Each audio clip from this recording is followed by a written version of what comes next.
Ce message vous est présenté par l'Assemblée chrétienne Le Tabernacle. www.letabernacle.net.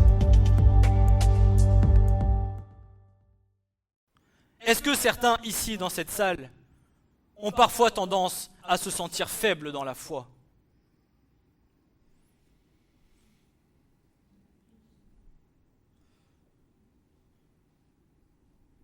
Jusqu'à la fin de notre vie, nous aurons des combats.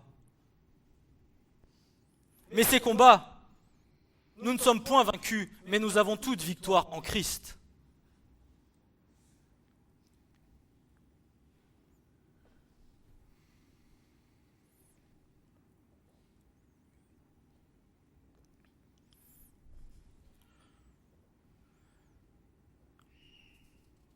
Et la deuxième bataille que nous avons à gagner, c'est la bataille contre nos ennemis. La bataille contre les ennemis qui viennent nous attaquer tous les jours de notre vie.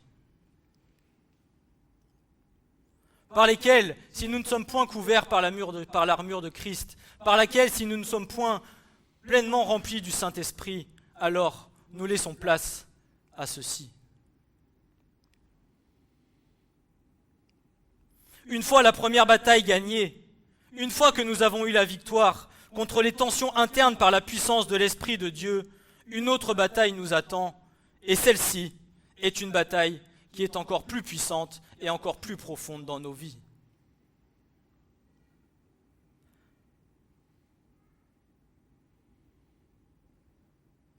Parce que tu ne viens pas directement t'attaquer à ton moi, mais tu viens directement t'attaquer aux puissances spirituelles et mauvaises, contre lequel tu as reçu toute autorité par celui qui vit en toi.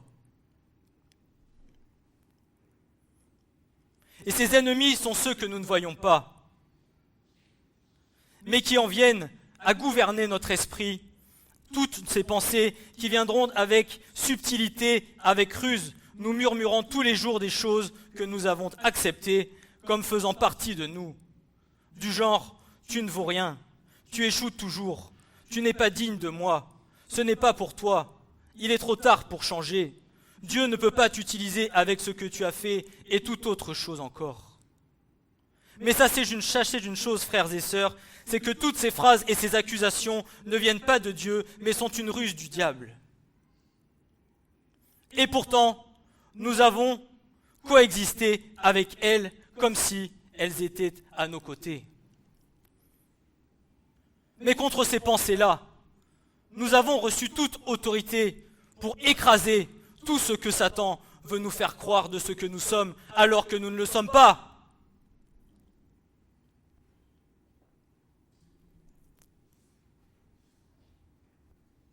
Tu es parfait en celui en qui tu as été racheté. Tu es parfaite en celui en qui tu as été racheté. Et comme me le disait mon épouse hier, tu es une nouvelle créature et tout ce qui est en toi est parti et Dieu a fait quelque chose en toi de nouveau. Balayons ces pensées parce qu'elles ne sont pas de Dieu. Et je le proclame pour que l'ennemi entende.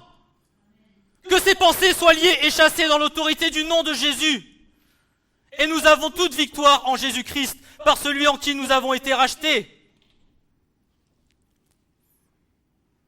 Tu es forte, tu es fort, tu es puissant, tu es merveilleux, tu es grande, tu es beau. En Christ.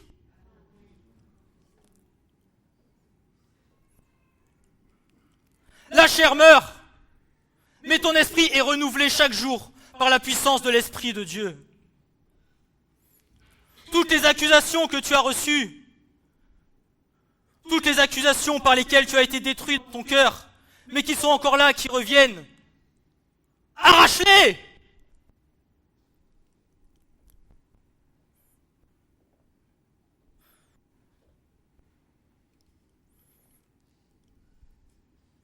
Mais plus nous laissons, et plus nous entretenons ces pensées, plus ces pensées grandissent. Je prends l'exemple d'une plante. Plus vous allez laisser une mauvaise herbe pousser dans votre jardin, plus les racines vont devenir grandes, plus les racines vont être importantes, et plus le jour où vous voudrez l'enlever, vous allez tirer, et plus il sera dur d'arracher cette plante. Plus nous laissons grandir ces choses, plus ces choses prennent de l'ampleur, et plus nous aurons du mal à nous en débarrasser. Nous nous en débarrasserons, mais le combat sera plus dur.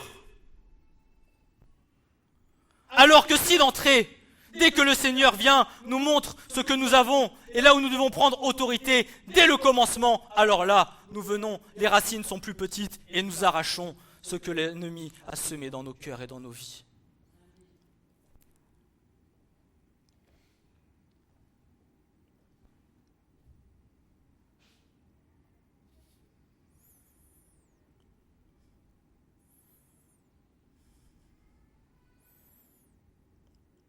C'est à ce moment-là qu'il nous faut prendre garde et redoubler de vigilance, car c'est là que l'ennemi est le plus rusé. Car il ne vient pas toujours nous détruire avec un péché évident, dont nous avons pleinement conscience, mais bien souvent, il se déguise. Bien souvent, il prend une parure par laquelle tout homme ou toute femme peut être séduite s'ils ne sont pas remplis de l'esprit. La parole de Dieu le déclare, qu'il peut se déguiser en ange de lumière.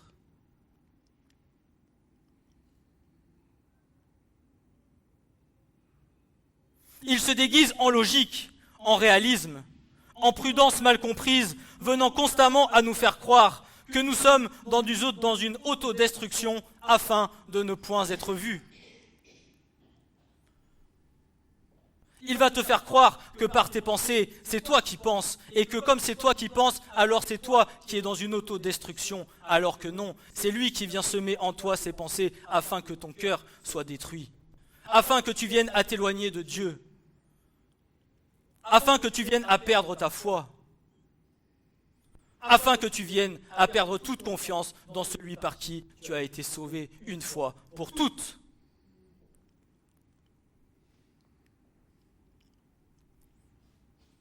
Mais mon frère, ma sœur, et c'est pour moi, dans cette fin des temps,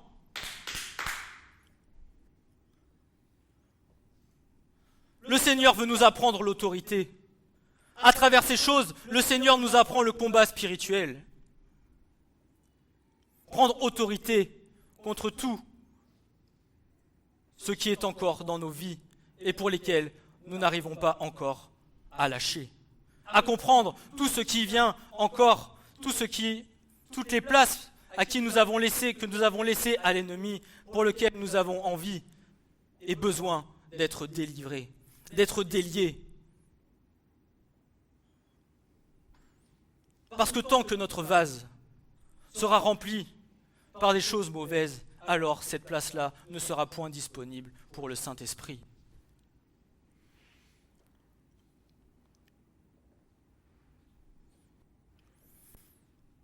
Et je vous dis ces choses parce que je l'ai vécu, parce que je le vis, parce que je sais avoir été écrasé constamment, avoir été rabaissé constamment. Tu es nul, tu ne feras jamais rien de ta vie. Et ces pensées-là travaillent le cœur. Ces pensées-là, vous venez même à ce que tes paroles viennent vous dire, comme je le disais, que ce que nous entendons est vrai de nos vies. Et combien de vies sont détruites?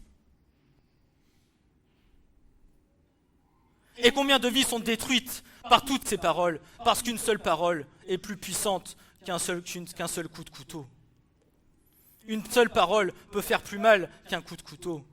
Une seule parole peut détruire une âme.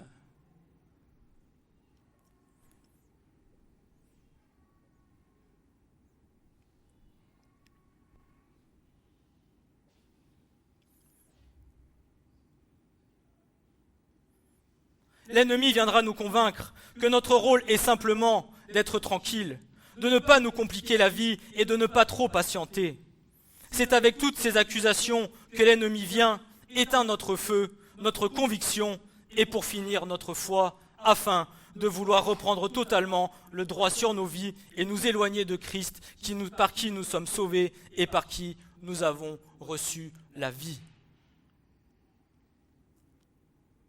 Nous ne recevons la vie nulle que par le Seigneur, nulle que par le Saint-Esprit.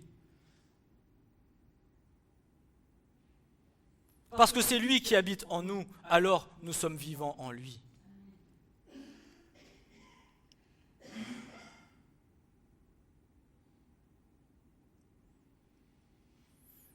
Et j'ai relevé 3 passages de la parole, afin, et sûrement que beaucoup connaissent, le psaume 110, versets 1 et 2, où le psalmiste nous dit ceci: « L'Éternel a dit à mon Seigneur, assieds-toi à ma droite, jusqu'à ce que je mette tes ennemis pour le marchepied de tes pieds. Et l'Éternel enverra de Sion la verge de ta force, domine au milieu de tes ennemis. » Et c'est un passage que nous retrouvons dans l'Acte des Apôtres au chapitre 2.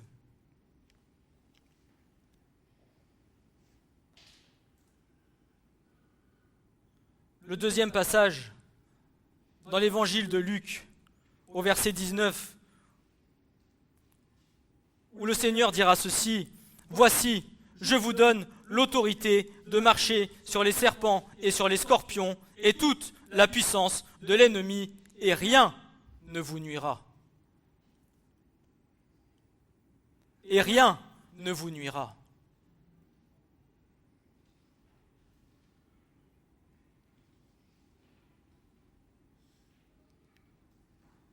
Et le troisième, c'est le psaume 60 au verset 12 qui nous dit: « Par Dieu, nous ferons des actes de valeur, et c'est lui qui foulera nos adversaires. »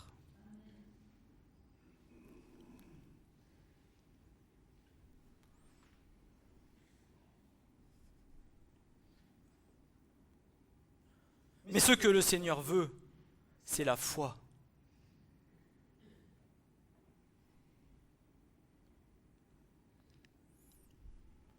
Est-ce que, en ces paroles, nous croyons pleinement ce qui est donné? Est-ce qu'en ces paroles, nous avons foi de ce que le Seigneur peut accomplir ou pas?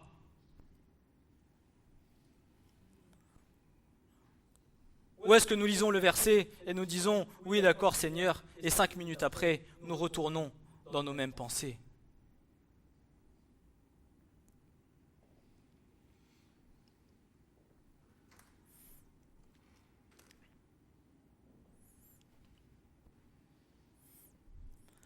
C'est ainsi qu'il nous faut apprendre le combat spirituel et apprendre à nous revêtir de toutes les armes de Dieu pour pouvoir tenir ferme contre les ruses du diable. Car notre lutte n'est pas contre le sang et la chair, mais contre les principautés, contre les autorités, contre les dominateurs de ces ténèbres, contre la puissance spirituelle de méchanceté qui est dans les lieux célestes. Éphésiens 6, verset 12.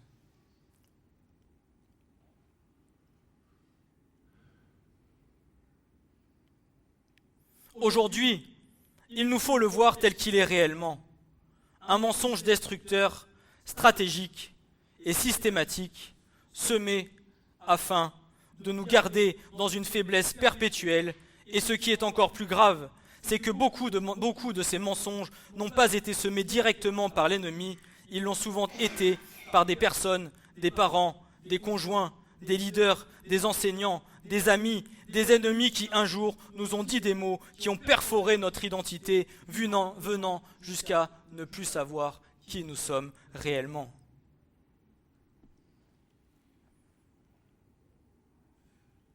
Ces mots, ces blessures, tout ce que nous avons enterré dans nos cœurs en sont venus à perforer notre identité et à ne plus savoir qui nous étions.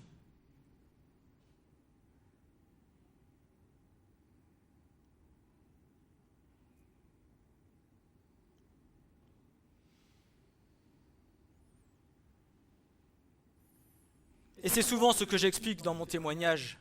Quand j'ai dû partir au Canada tellement mes souffrances étaient grandes, je suis parti en disant « J'ai besoin de partir parce que je ne sais plus qui je suis. » C'est une phrase que j'ai prononcée de ma bouche quand je suis parti, que j'ai pris l'avion, que j'ai traversé le Pacifique, où j'ai dit « Je pars parce que je ne sais plus qui je suis ». Atlantique, pardon.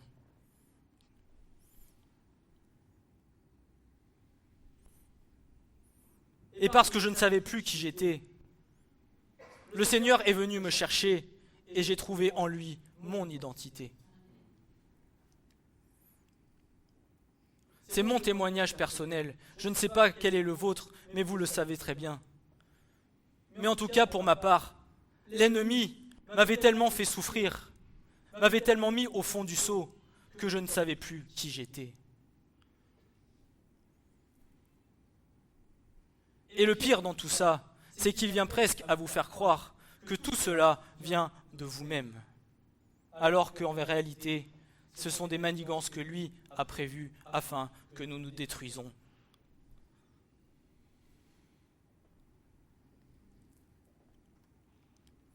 Mais aujourd'hui, nous avons reçu le Christ dans nos vies.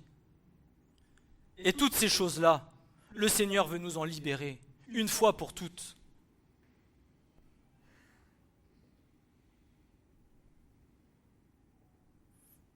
Peut-être diriez-vous, ce message est pour des nouveaux convertis. Je vais vous dire une chose, c'est qu'il y a même encore des chrétiens qui, après 40 ans de vie commune, de 40 ans de vie avec le Seigneur, vivent encore ces choses avec ces pensées qui viennent constamment les perturber, qui viennent constamment les empêcher de grandir, qui viennent constamment les empêcher d'être dans le Seigneur ce que le Seigneur voudrait qu'ils soient.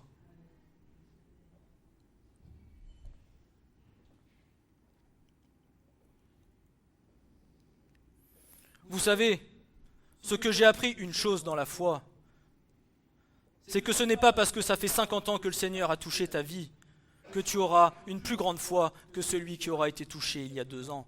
Tout dépend de la disposition du cœur et de quelle place tu laisses au Seigneur pour ta vie. Qu'est-ce que tu veux pour toi? Qu'est-ce que tu veux pour ta vie avec le Seigneur et qu'est-ce que tu veux qu'il fasse avec toi?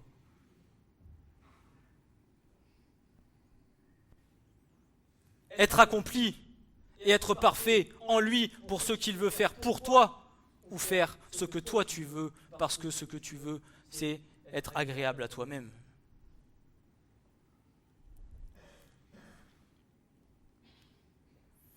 Faire ce qui te convient, faire ce que tu aimes, rester dans ton carcan, rester dans tes souffrances, rester dans tes blessures. Bien que ce soit l'ennemi qui attaque, à un moment donné, la prise de position, elle doit être de nous. Mais vous inquiétez pas, le Seigneur sait, et à travers le Saint-Esprit, il va venir, il va appuyer pour qu'à un moment donné, tu ne te laisses plus faire et que tu viennes prendre autorité par celle qu'il t'a donnée.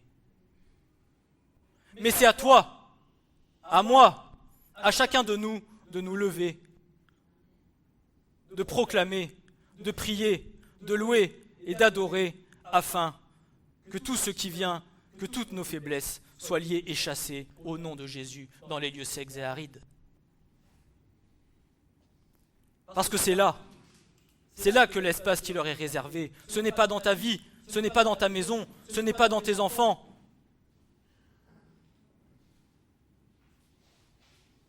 Le Seigneur veut te voir heureux. Le Seigneur veut te voir heureuse dans la joie, dans l'amour, dans l'allégresse, dans l'assurance.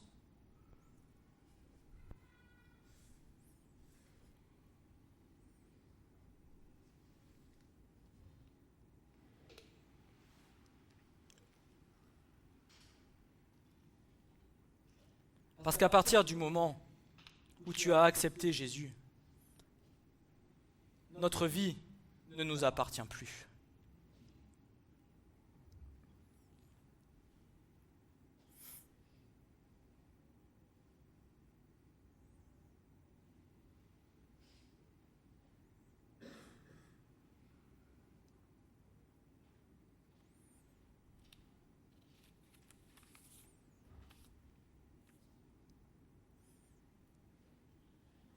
C'est pour cela que nous devons prendre position. prendre une action radicale, détecter le mensonge et déclarer la vérité par la puissance de la parole à travers l'Esprit du Dieu vivant. Une vérité, non pas à partir des émotions, mais avec précision, conviction de foi et pratique quotidienne. Pour chaque pensée quotidienne qui surgit, c'est alors qu'il nous faut répondre et prendre autorité par une déclaration qui l'arrache à la racine, car tant que la racine demeure, la plante vivra. Nous ne pouvons pas permettre à ces pensées, nous qui avons reçu toute autorité en Christ, de continuer à circuler librement dans notre esprit comme si elles étaient des visiteurs innocents et sans risque. Toutes ces pensées que nous avons pu évoquer et toutes celles qui peuvent encore vous parler individuellement, à chacun dans l'intimité de vos vies, ne sont que des intrus, elles sont toxiques et elles font partie du système qui viendra nous rendre faibles dans la foi. Et toutes ces pensées doivent sortir uniquement sous l'autorité puissante du nom de Jésus. Et Paul ajoutera dans 2 Corinthiens 10, versets 4 à 6, « Car les armes de notre guerre ne sont pas charnelles, mais puissantes par Dieu, pour la destruction des forteresses, détruisant les raisonnements et toute hauteur qui s'élève contre la connaissance de Dieu, et amenant toute pensée captive à l'obéissance du Christ, étant prêt à tirer vengeance de toute désobéissance après que votre obéissance aura été rendue parfaite. »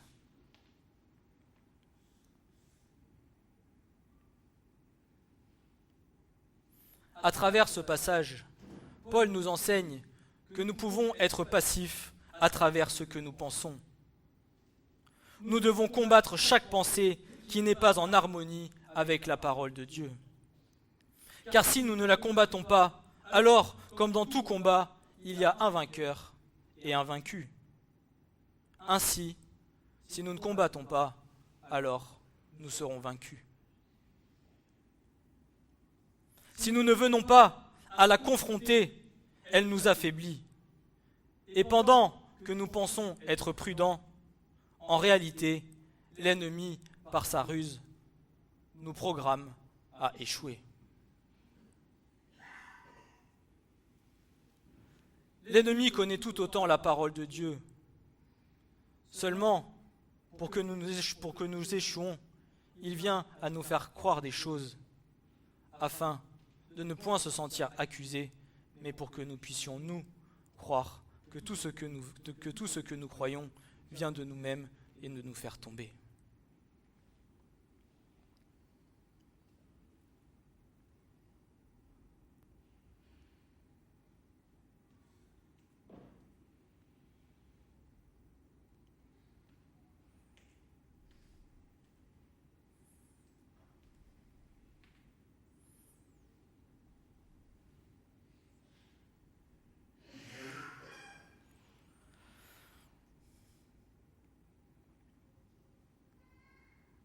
Mais ces ennemis-là ne sont pas uniquement présents dans les pensées.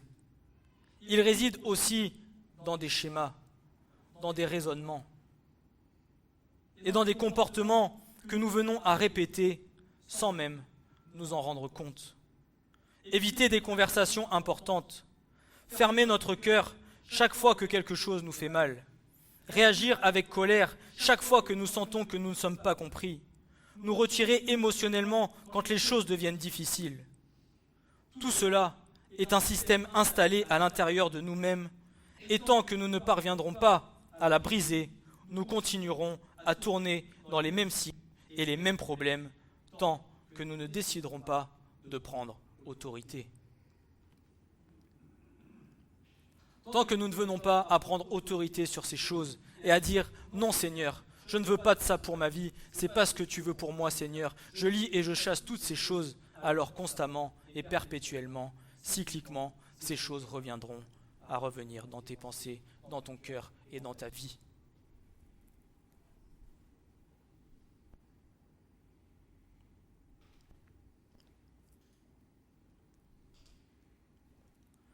Mais tant que nous viendrons à renfermer nos cœurs sur nous-mêmes, à renfermer nos vies sur nous-mêmes, à nous renfermer sur nous-mêmes, et que nous ne viendrons pas à reconnaître et à proclamer ces choses, comment voulez-vous que l'Esprit de Dieu agisse? Parce qu'il faut que le monde spirituel entende. Il faut que le monde spirituel soit conscient, afin que par le Saint-Esprit, vous ayez toute victoire sur tous vos combats. Mais vous savez, attention à chacun de nous, parce que parfois, le fait de ne pas accepter ce qui ne va pas en nous est une forme d'orgueil. Et l'ennemi sait très bien se servir de l'orgueil. Il joue avec ces choses.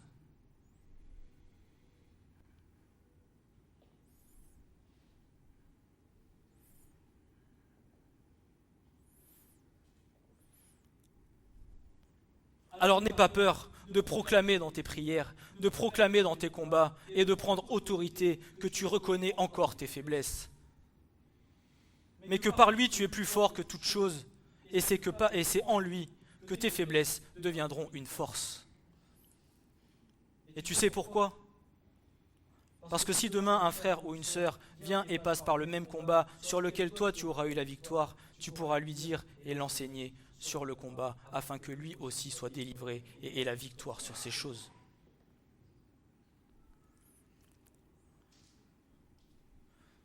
Ne crois pas que parce que tu as des faiblesses, c'est que tu es quelqu'un de mauvais. Ce n'est pas ça. Parce que toutes tes faiblesses, tout ce que tu vis, le Seigneur s'en sert afin de faire de toi quelque chose de bon et de merveilleux. Afin que de toi, il fasse un instrument précieux pour son royaume.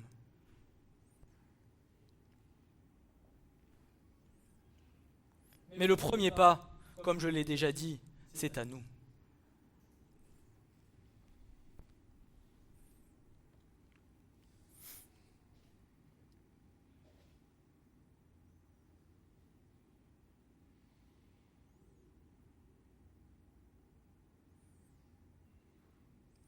Il nous faut apprendre, par la lumière de l'Esprit Saint, à reconnaître nos réactions automatiques, nos habitudes émotionnelles, nos mécanismes de défense.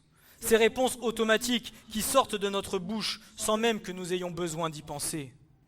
Car c'est là le terrain que l'ennemi a construit des forteresses, non pas avec des démons hurlants, mais avec des idées subtiles que nous avons nous-mêmes répétées pendant des années. Et attention à ceci, et qu'il est important de savoir et de comprendre, c'est que ces ennemis se renforcent avec le silence. Au plus tu te tairas, au plus ces ennemis viendront prendre possession de ta vie. Et c'est ce que je disais tout à l'heure, c'est que plus tu laisseras l'ennemi agir et plus tu te tairas et plus le combat, sera difficile pour que tu aies la victoire.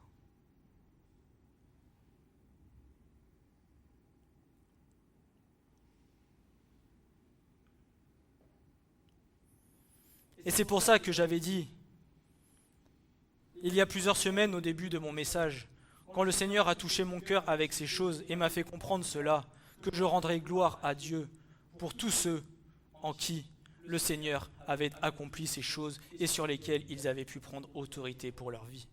Je dis merci à Dieu pour ce qu'il a fait en eux.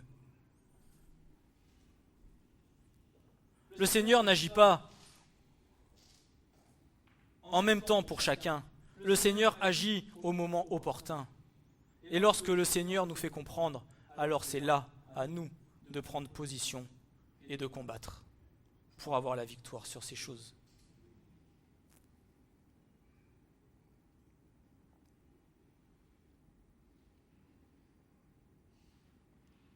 C'est pourquoi il est important pour chacun des enfants de Dieu, se retrouvant devant ce message, de faire un nettoyage intérieur profond, comme si vous inspectiez chaque recoin de votre vie avec une lampe spirituelle.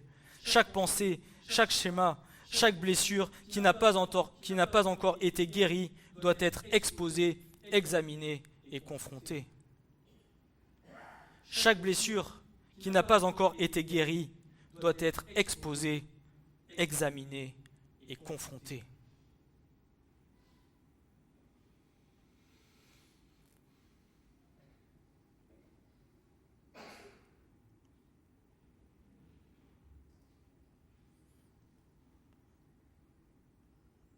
L'ennemi doit être confronté.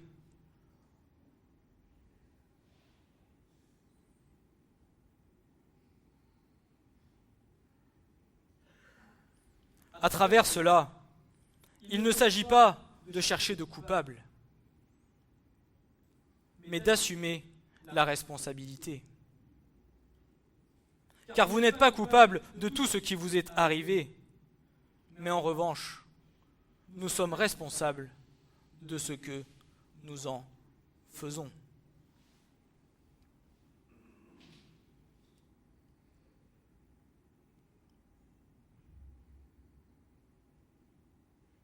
Comme la parole de Dieu le dit, le Seigneur ne tiendra pas compte des temps d'ignorance, mais lorsque nous sommes au courant d'une chose et que nous ne la mettrons pas en pratique dans nos vies, nous avons la responsabilité devant Dieu des actes que nous accomplissons.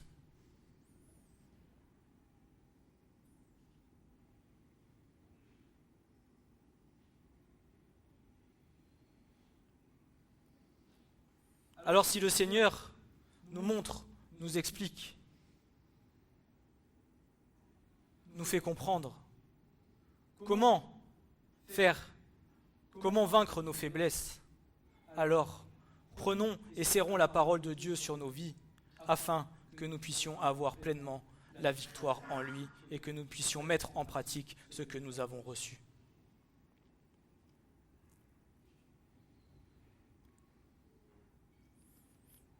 Et si nous continuons à agir à partir d'un esprit contaminé, alors nous permettons à notre présent de déterminer notre avenir et cela ne peut plus continuer ainsi.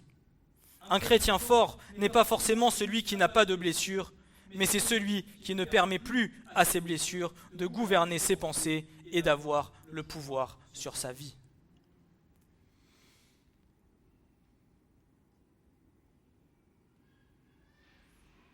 Et Jésus est venu pour guérir tes blessures, pour panser les plaies de ton cœur, pour te donner l'amour dont que tu as besoin, que tu n'as peut-être pas pu recevoir.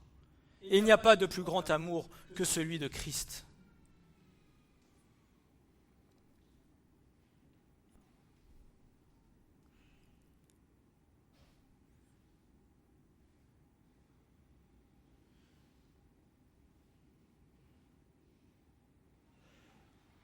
Et voici ce que dit Paul dans 1 Corinthiens 5, versets 17 à 21.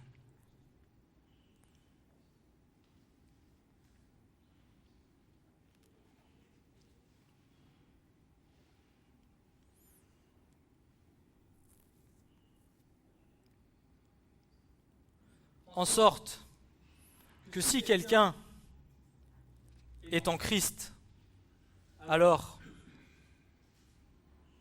c'est une nouvelle création. Les choses anciennes sont passées, voici toutes choses sont faites nouvelles. Et toutes sont du Dieu qui nous a réconciliés avec lui-même par Christ.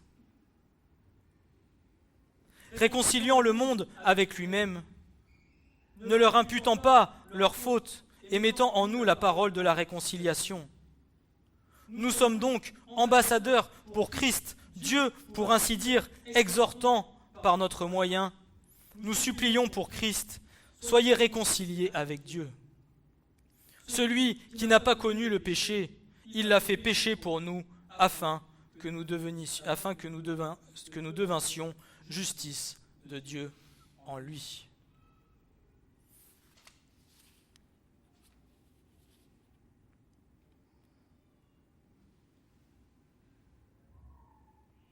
Et ce qu'il faut que nous comprenions, c'est que Dieu ne viendra pas toujours et rarement changer l'extérieur en premier.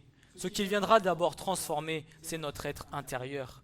Parce que ce que nous serons à l'intérieur viendra se refléter à l'extérieur. Nous ne pouvons avoir une vie différente si nous ne sommes pas nés de nouveau et si nous ne sommes pas remplis de l'Esprit de Dieu. Nous ne pouvons pas être forts si nos pensées sont encore fragiles. Nous ne pouvons pas avancer si notre manière de penser continue à mettre en péril chaque pas que nous venons à faire pour avancer avec le Christ. C'est pourquoi, en tant qu'enfant de Dieu né de nouveau, et ayant reconnu le Christ que Jésus comme notre Seigneur et notre Sauveur, et croyant avec foi qu'il est ressuscité d'entre les morts à la gloire de Dieu le Père, nous ne devons plus accepter aucune pensée qui vienne à contredire ce que nous dit la parole de Dieu. Et ce que Dieu dit de toi ou de moi, et ce n'est pas de l'arrogance, mais c'est de l'obéissance, de l'identité et de la force spirituelle. Car chaque fois que nous permettons une pensée contraire, c'est comme si nous venions à dire « Je ne crois plus en ceci qu'en Dieu qui est le Dieu de l'impossible. Je crois plus, en ceci qu'en mon Dieu qui est le Dieu de l'impossible. » Et c'est cela qui nous a tenus dans une foi faible. Non parce que nous n'avons pas la foi en Christ, mais parce que nous nous accordons encore plus d'autorité à nos émotions qu'à sa voix. Et c'est pour cela que tout ce que nous avons décrit doit cesser dans chacune de nos vies.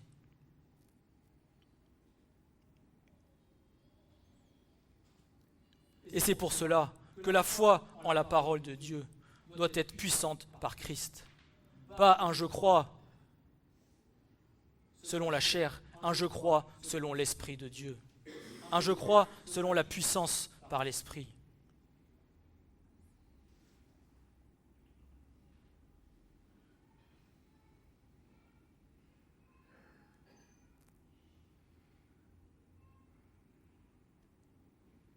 Frères et sœurs, sachez et comprenez une chose, c'est que personne ne devient fort sans avoir atteint son point de rupture. Personne ne développe de caractère sans traverser l'obscurité et ne pas comprendre ce qui lui arrive. Personne ne mûrit sans pleurer intérieurement, sans sentir qu'il ne peut plus continuer et sans devoir faire la seule chose possible, crier à Dieu à plein gosier et ne te retiens pas. Ésaïe 58. La parole est remplie d'hommes et de femmes appelés par Dieu et qui ont pourtant atteint ce point. Élie, après avoir fait descendre le feu du ciel, a demandé à mourir. David a écrit des psaumes depuis une grotte brisée, cachée et en pleurs. Jérémie a maudit le jour de sa naissance. Tous ont traversé ce moment où ils se sont brisés afin de s'abandonner totalement à l'Éternel.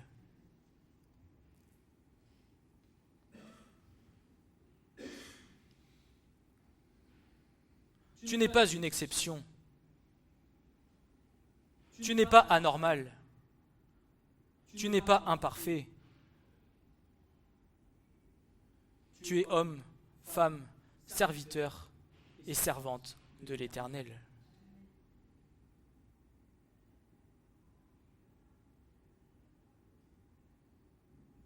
Si du moins tout ce qui compte dans ta vie, c'est le Seigneur avant toute chose.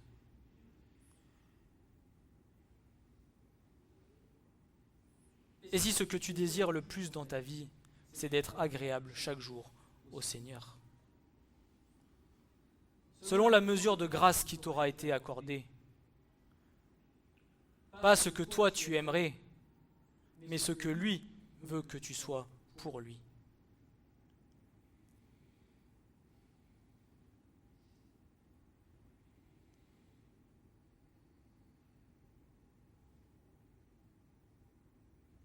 Même si tout en nous crie « je n'en peux plus », il y a une partie de nous qui ne s'éteint pas, une étincelle qui ne meurt pas, une voix qui continue de dire « ne rends pas encore les armes, il y a plus, ce n'est pas encore la fin ». Quand tout semble s'effondrer, Dieu ne nous accuse pas. Il s'approche non pas pour pointer nos erreurs, non pas pour nous dire que nous devrions être plus forts, et à ce moment-là, ce n'est pas une émotion qui nous relève, mais c'est un acte intérieur et silencieux. Rien que de prier et de dire « Seigneur, je ne comprends pas, mais je suis toujours là » est un acte de foi devant lequel le Seigneur viendra et te relèvera. C'est à ce moment-là que vient le lâcher-prise et que l'Esprit Saint commence à détruire les façades, à cesser de défendre ce qui nous fait du mal et à abandonner les masques que nous voudrions être. Et c'est alors là, dans ce processus de destruction, que Christ commence à nous construire véritablement selon la véritable personne qu'il veut que nous soyons pour le servir. Pas de l'extérieur, mais de l'extérieur vers l'intérieur, depuis les profondeurs du cœur, depuis ce que personne ne voit, depuis la racine. Et c'est alors que les choses changent et sont pleinement transformées. Nos prières, nos propres opinions de nous-mêmes, notre vision du monde extérieur, notre façon d'aimer nos frères et nos sœurs. Nous avons la vision que le Seigneur veut que nous ayons. La vision du Saint-Esprit. Car notre force ne repose pas sur nous-mêmes, mais notre force est pleinement en celui en qui nous avons cru. Et tout cela ne s'apprend pas dans la théorie, mais tout cela se vit réellement. Christ n'a pas besoin de notre force, Christ a besoin de notre abandon.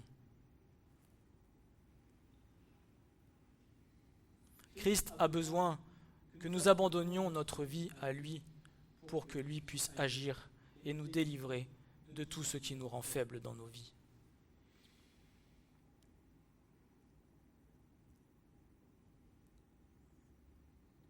Et je terminerai par ce passage, 2 Corinthiens 12, versets 9 et 10.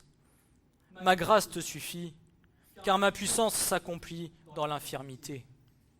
Je me glorifierai donc très volontiers, plutôt dans mes infirmités, afin que la puissance de Christ demeure sur moi. C'est pourquoi je prends plaisir dans les infirmités, dans les outrages, dans les nécessités et dans les persécutions, dans les détresses pour Christ, car quand je suis faible, alors je suis fort. » Amen.